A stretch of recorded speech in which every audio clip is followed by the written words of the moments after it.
Hey everyone, welcome back. Here's how to fix the Deutsche Bank login error quickly and easily.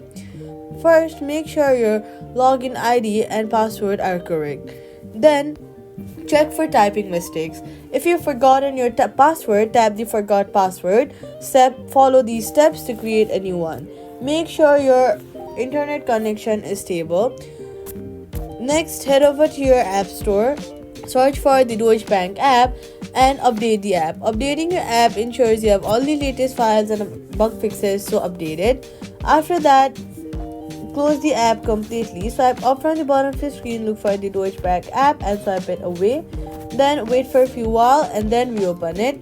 Wait a few minutes if your account is temporarily locked. That's how to fix Deutsche Bank login error. Like and subscribe for more banking fixes.